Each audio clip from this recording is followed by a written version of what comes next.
오늘 우리에게 주시는 말씀은 다니엘서 1장 8절입니다. 우리 한 구절인데요. 우리 다 같이 한 목소리로 봉독하도록 하겠습니다. 다니엘서 1장 8절 다 같이 읽겠습니다.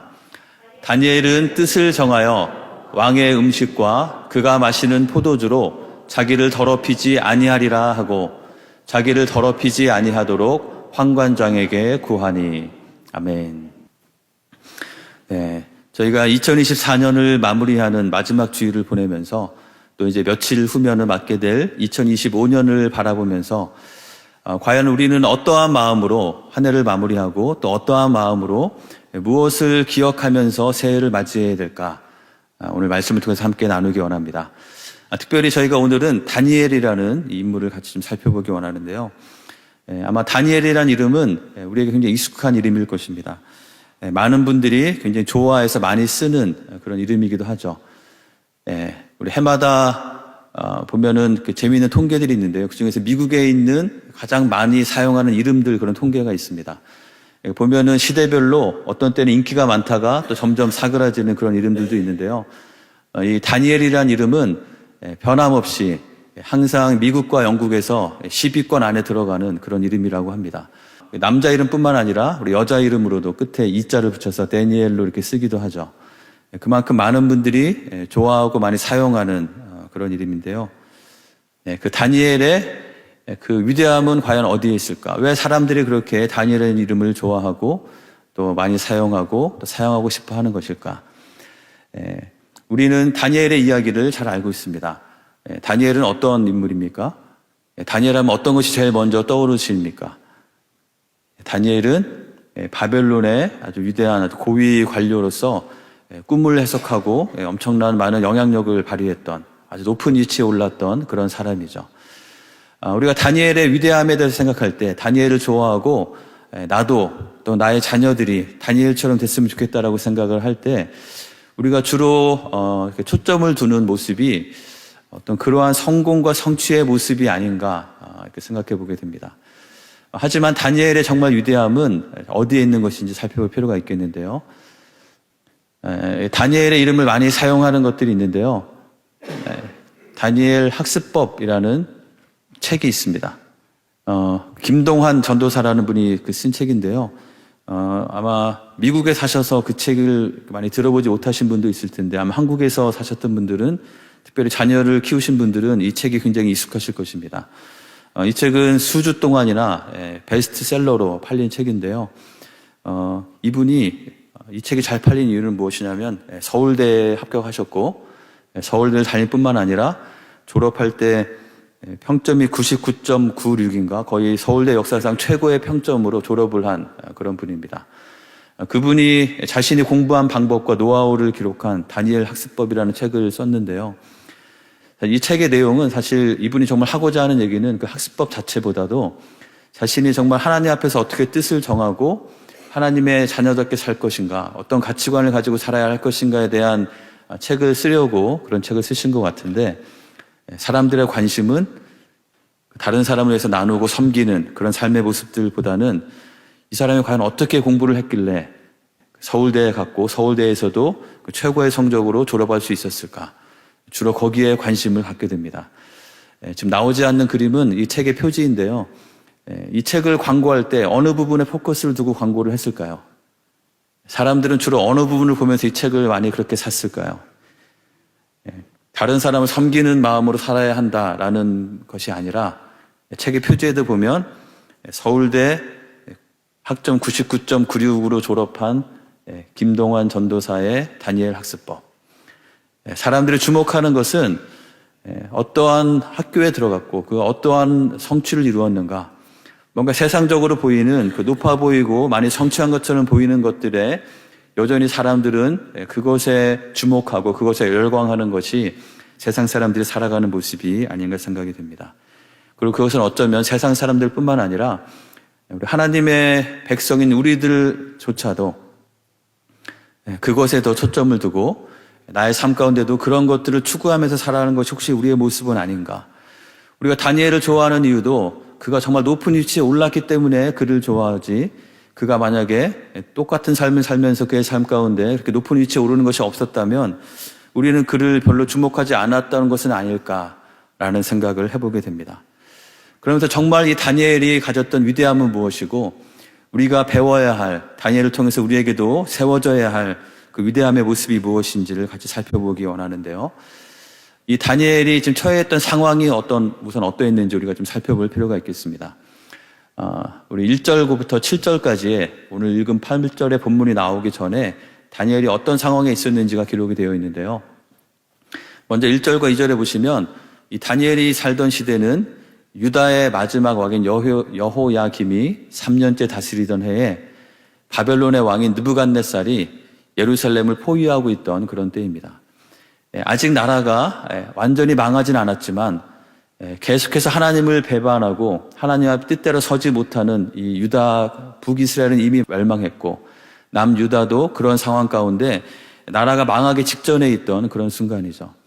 실질적으로는 이 바벨론의 속국이나 마찬가지인 그런 상황이었습니다. 그래서 바벨론의 왕이 찾아와서 예루살렘을 포위하면 그들은 꼼짝없이 하나님의 성전의 기물들까지 다 내어줄 수밖에 없고 또 그 왕족들과 또 많은 사람들을 포로로 잡혀서 보낼 수밖에 없는 그런 상황들 가운데 있었던 것이죠. 다니엘도 그러한 상황들 가운데 포로로 잡혀와서 바벨론에 살고 있는 그런 포로들 중에 하나였습니다. 그런데 이 바벨론이라는 나라는 여러 나라에서 포로들을 잡아오면 그들을 그냥 이렇게 괴롭히고 학대하기보다는 그들 가운데 있는 좋은 인재들을 데려다가 그들을 바벨론에 또 좋은 고위 관료로도 삼고 그걸 통해서 나라를 더 부강하게 하는 그런 정책을 취했습니다.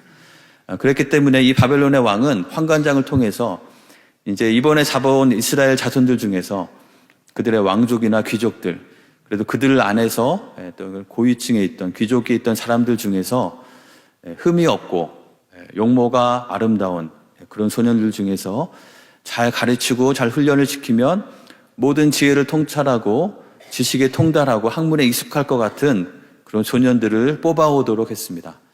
그리고 그들에게 이 갈대아 사람의 이 바벨론 사람들의 학문과 언어를 가르치고 또 왕이 지정해서 준 왕의 음식과 그 포도주에 필요한 모든 것들을 가장 좋은 것들을 먹이고 입혀주면서 가장 최고의 학문과 그런 걸 통해서 교육을 시키면서 그 3년의 시간을 통해서 이 바벨론의 인재로 등용하려고 하는 그런 정책을 펼쳤던 것이죠. 다니엘은 이 기준에 의해서 선발된 사람이었습니다. 그러니까 다니엘도 아마 굉장히 용모가 아름답고 청명해 보이는 그런 소년이었던 것으로 알 것이 분명합니다. 하지만 다니엘의 그 위대함은 그의 청명해 보이는 그 용모에 있지도 않았던 것이죠. 우리 6절, 7절에 보시면 그렇게 뽑힌 사람들 중에 유다 자손 중에서 다니엘과 하나냐와 미사엘과 아사랴라는 이 4명의 소년이 있었음이 등장하고 있습니다. 이 다니엘과 3명의 친구들인데요. 7절에 보시면 그들은 이름이 바뀌게 되죠. 마치 과거에 우리나라가 일제의 나라를 빼앗겼을 때 많은 사람들이 일본식으로 이름을 개명하도록 강요받았던 것처럼 이 환관장은 유다 자손인 다니엘과 하나냐와 미사엘과 아사랴의 이름을 벨드사살과 사드락, 메삭, 아벳느고라는 새로운 바벨론식 이름으로 그들을 이름하게 됩니다. 그러니까 다니엘이 지금 처해져 있는 상황은 나라가 망하고 자신은 포로로 잡혀와서 자신을 포로로 잡혀온 그 지배국의 포로로 있으면서 그곳에서 자신의 이름도 바뀐 상태로 있는 그런 상황인 것이죠. 그런 상황에서 정말 모든 것이 절망스러운 그런 상황 가운데서 그에게 정말 놀라운 기회가 찾아온 것입니다. 그것은 바벨론의 정책에 의해서 왕의 이런 귀한 대접을 받으면서 교육을 받을 수 있고 내가 여기에서 두각을 나타내면 내 인생이 역전될 수 있을 것 같은 그런 상황에 처해 있는 것이 다니엘입니다. 다니엘은 그 가운데서 우리 8절에 보시면 어떻게 했다고 기록하고 있습니까? 다니엘은 뜻을 정했다고 말하고 있습니다. 자, 다니엘이 뜻을 정했는데 다니엘이 정한 뜻은 어떤 뜻이었을까요? 나는 반드시 여기에서 무슨 수를 써서라도 수석 졸업하고 말겠다. 그런 뜻을 세웠던 것일까요? 그렇지 않죠. 8절에 보면은 다니엘이 세운 뜻의 내용이 이렇게 나옵니다. 그는 왕의 음식과 그가 마시는 포도주로 자기를 더럽히지 아니하리라 하고 다니엘이 세운 뜻은 그의 처지에 잘 어울리지 않는 그런 뜻인 것을 보게 됩니다. 그의 처지를 보면 그가 단순히 그냥 절망에 빠져 있지 않은 것만 해도 훌륭할 텐데, 그가 찾아오는 그런 상황에서 자신에게 온 기회를 붙잡고 어떻게든지 성공하려는 그런 뜻을 세운 것이 아니라 오히려 자신에게 주어진 많은 혜택들 가운데서 자신이 하나님의 백성으로서 받아들이기 어려운 우상들에게 바쳐진 왕의 음식과 그런 쾌락의 포도주로 자신을 더럽히지 않겠다는 뜻을 세우게 된 것이죠. 이것은 그렇게 교육을 받고 있는 많은 소년들 중에서 그 경쟁에서 이기는 데 있어서 치명적으로 불리한 그런 조건들일 수밖에 없는 것이었습니다. 하지만 그럼에도 불구하고 다니엘은 자신이 하나님의 백성이라는 것을 기억하면서 그 뜻을 세웠던 것이죠. 자신을 하나님 앞에 정결하게 하는 것을 더 중요하게 여기는 그런 뜻을 세우고 그렇게 할 수 있도록 환관장에게 정중하게 부탁한 것이 이 다니엘의 모습인 것입니다. 우리도 이 세상을 살아가면서 우리에게 정말 중요한 것은 뜻을 잘 정하는 것이라고 믿습니다. 우리가 살아가는 세상 가운데 우리 눈에 보이는 대로, 우리 상황이 열리는 대로, 우리가 주어지는 대로 그때그때 따라서 이리저리 흔들리는 삶을 살아간다면 우리의 삶은 하나님께서 열어가시는 그 역사를 경험할 수 없을 것입니다. 우리의 욕심에 따라서 무엇이 나에게 조금 더 유익이 되는지에 따라서 그 작은 이익에 따라서 이리저리 왔다 갔다 흔들리는 삶을 사는 것이 아니라 우리는 하나님의 백성다운 우리의 삶의 분명한 기준이 무엇인지를 찾고 그것에 따라서 뜻을 정하는 것이 우리의 삶이 되어야 될 줄 믿습니다. 특별히 한 해를 마무리하고 새해를 맞이하는 가운데 우리가 새해에 많은 준비들을 하겠지만 나는 정말 무엇을 바라보고 무엇을 위해서 살아갈 것인가? 나의 삶의 가장 중요한 가치는 무엇인가? 거기에 대한 고민과 기도 가운데 그 뜻을 정하는 우리 모두가 되기를 간절히 원합니다. 주변에 있는 물체에 따라서 이리저리 방향이 바뀌는 그런 고장난 나침반을 따라 살아가는 것이 아니라 주변에 무엇이 있든지 앞에 어떤 장애물이 있든지 그것과 관계없이 언제나 항상 정북을 향하여 가리키는 그런 나침반을 따라야 살아야만 우리의 삶의 방향을 잃지 않는 것처럼 우리도 우리 삶의 가장 중요한 가치가 무엇인지를 바라보고 그것을 위해서 그저 앞에 있는 어려움들을 이리저리 피해가는 그런 삶이 아니라 때로는 어려움과 또 수고와 또 어려운 핍박이 있다 할지라도 그것을 통과할 때 내 삶에 여러 가지 어려움이 예상된다 할지라도 그것이 하나님의 뜻과 하나님께서 원하시는 방향임이 확실하다면 그 방향을 향해서 담대하게 걸어갈 수 있는 우리의 삶이 되기를 간절히 축원합니다. 다니엘이 정한 뜻이 무엇일까? 제가 생각하다가 한 가지 생각이 났습니다. 우리 다음 페이지 넘겨주시겠어요? 제가 지난주에 우리 성탄절 발표를 했는데요. 아마 가장 기억에 남는 우리 순서는 천국 멋쟁이 팀이 아니었을까. 그 음악이 지금도 귀에 막 들리는 것 같은데요. 그분들의 모습이 앞에서 정말 멋쟁이 같은 모습으로 잘 공연을 하셨을 뿐만 아니라 그분들이 정말 멋쟁이가 되는 이유는 그 선글라스 때문이 아니고 그분들이 얘기한 그 노래에 나오는 가사의 고백들 때문이죠. 천국 멋쟁이는 어떤 사람들입니까? 세상에 썩어질 것에 목을 매지 않고 세상에 있는 자들 앞에 주눅들지 않으며 가진 것은 없어도 세상을 다 가진 것처럼 살아가는 천국에 속한 하나님 나라에 속한 자로서 그곳에 뜻을 두고 살아가는 그들이 바로 천국 멋쟁이인 것이죠. 세상의 불의와는 타협하지 않고 힘 있는 자들 앞에 무릎을 꿇지 않고 세상 그 누구보다 하나님을 크게 보는 그러한 삶이 그러한 사람이 바로 천국의 멋쟁이라고 가사에는 노래하고 있습니다. 아마 다니엘도 그 당시에 그가 처한 상황은 어찌 보면 굉장히 비굴하고 초라할 수도 있지만 그는 천국 멋쟁이의 삶을 살았던 것이 이 다니엘의 삶이라고 믿습니다. 우리도 정말 이 세상 가운데서 무엇을 붙잡고 무엇을 바라보며 무엇에 뜻을 두고 살 것인가를 정하고 뜻을 세우고 그 뜻에 따라서 살아가는 하나님 나라의 천국 멋쟁이로 살아가시는 우리 한 분 한 분 되시기를 주님의 이름으로 간절히 축원합니다. 다니엘의 위대한 첫 번째 이유는 바로 이것입니다. 다니엘은 뜻을 정했다는 것이죠. 우리 모두도 하나님 앞에 바로 뜻을 분명히 세우는, 아직 그것이 명확하지 않다면 우리가 해야 될 가장 중요한 기도와 간구는 하나님 내 안에 하나님께서 주시는 하나님께서 꿈꾸게 하시는 것에 따라서 분명한 뜻을 세울 수 있도록 그 뜻을 보여주십시오. 그 뜻을 가르쳐 주십시오라는 그 기도와 간구가 지금 우리에게 필요한 줄 믿습니다. 다니엘이 위대했던 이유는 그가 뜻을 잘 정했을 뿐만 아니라 그의 삶 가운데는 한 가지 모습이 더 있었기 때문입니다. 그것은 우리 다니엘서 6장 10절에서 찾아볼 수 있는데요. 우리 같이 한번 읽어보겠습니다. 다니엘이 이 조서에 왕의 도장이 찍힌 것을 알고도 자기 집에 돌아가서는 윗방에 올라가 예루살렘으로 향한 창문을 열고 전에 하던 대로 하루 3번씩 무릎을 꿇고 기도하며 그의 하나님께 감사하였더라. 다니엘에게 있었던 또 한 가지 중요한, 그가 정말 하나님의 사람으로서 영향력을 발휘하는 삶을 살 수 있었던 중요한 비결이 있는데요. 그것은 무엇일까요? 그의 삶 가운데는 기도하는 삶이 있었다는 것이죠. 우리가 하나님의 뜻을, 하나님께서 우리가 원하시는 것이 무엇인지를 이해하고 그에 따라 뜻을 세우기 위해서는 우리에게는 하나님의 말씀이 잘 들려져야 합니다. 하나님의 말씀이 없이 나의 생각대로, 나의 지혜대로 뜻을 세운다면 우리는 얼마 지나지 않아서 이것이 내가 붙잡아야 할 뜻이 아니구나라는 것을 깨달으면서 계속해서 방황할 수밖에 없는 것이죠. 하지만 우리가 하나님의 말씀 앞에 우리가 바로 세워져 있을 때, 하나님의 말씀의 기준들이 내 안에 있을 때 우리는 그 말씀 가운데서 우리가 붙잡아야 될 뜻이 무엇인지를 세울 수 있고 그 뜻을 쫓아갈 수가 있게 됩니다. 하지만 그 뜻을 세운다고 해서 반드시 그 뜻대로 우리가 살 수 있는 것은 아니죠.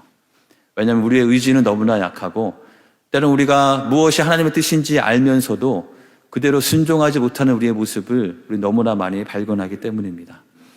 우리가 매일매일의 삶 가운데 하나님의 뜻을 따라 살아갈 수 있는 비결은 하나님께서 우리에게 주신 뜻에 따라서 우리도 그것을 우리의 것으로 삼고 뜻을 정하고 그 정한 뜻대로 살아갈 수 있는 비결은 바로 기도의 삶 가운데 있는 것입니다. 우리가 매일매일 순간순간 하나님 앞에 나와서 우리의 무릎을 꿇고 우리의 고개를 숙이고 하나님 앞에 엎드리는 것이 있어야만 우리는 하나님께서 우리에게 주신 그 뜻을 받들고 그대로 살아갈 수 있는 그런 능력과 그런 가능성이 우리에게 열리게 되는 것이죠. 이 다니엘의 위대함은 그가 뜻을 정했을 뿐만 아니라 자기 자신을 정결하게 살아가도록, 하나님의 백성답게 살아가도록 뜻을 정했을 뿐만 아니라 그는 그것이 자신의 삶 가운데 잊혀지지 않고 희미해지지 않고 흐트러지지 않도록 그는 하루에 3번씩 매일매일 무릎을 꿇고 기도하는 삶이 그에게 있었던 것이죠.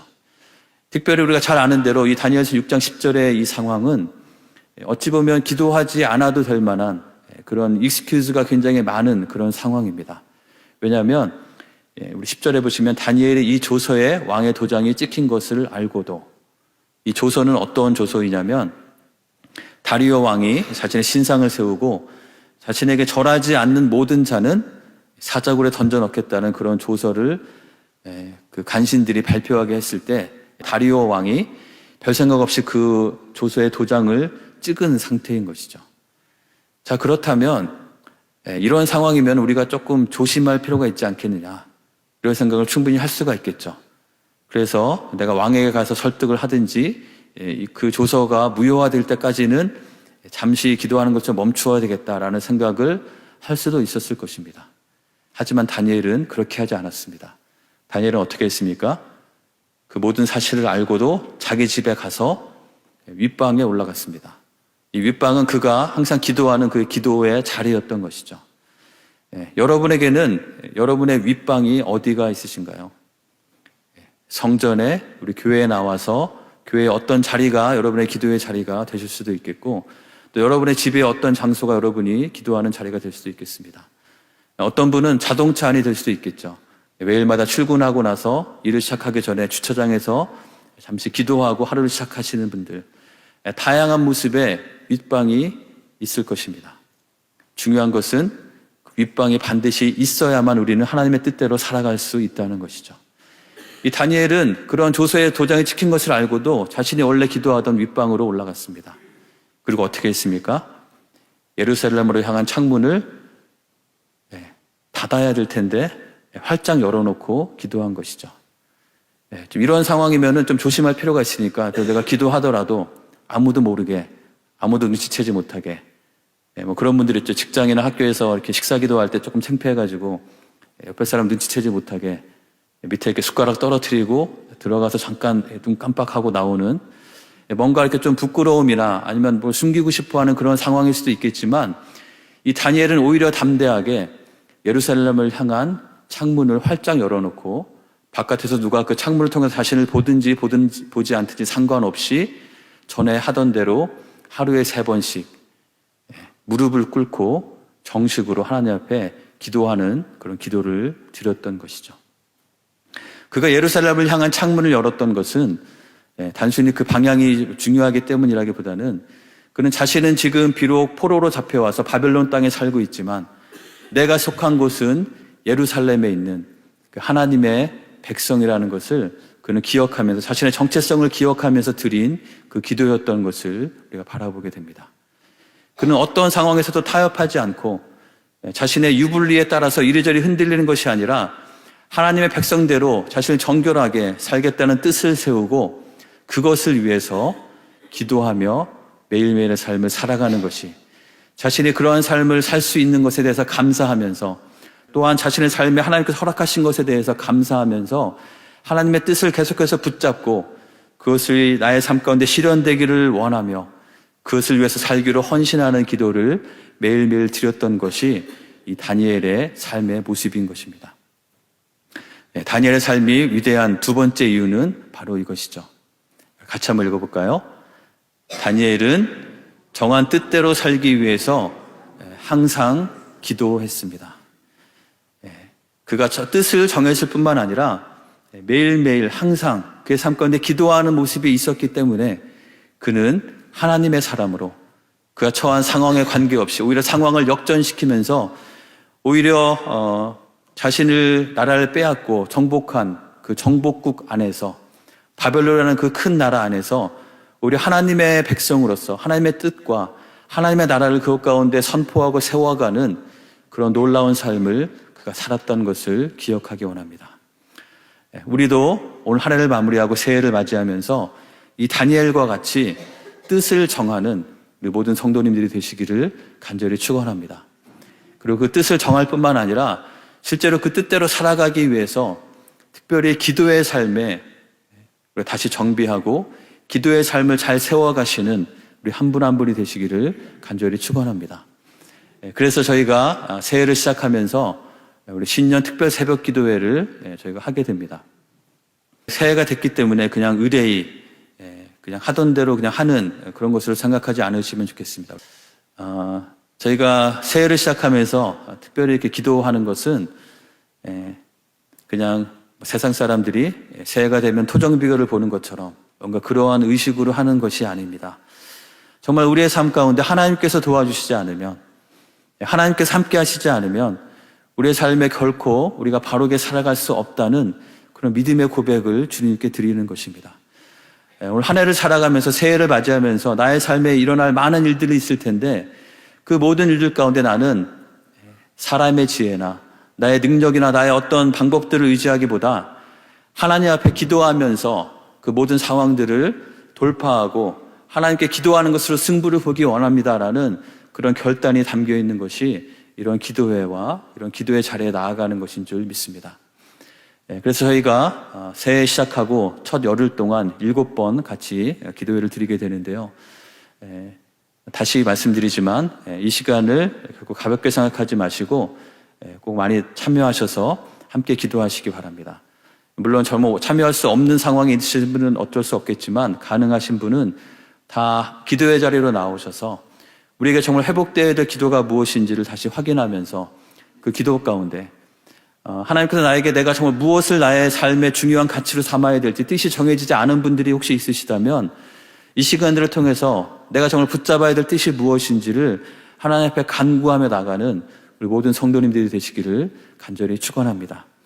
물론 새벽기도 나오시면 그 하루가 굉장히 피곤하실 겁니다. 낮 동안에 막 졸려서 커피를 몇 잔 더 마셔야 되실 수도 있을 것입니다.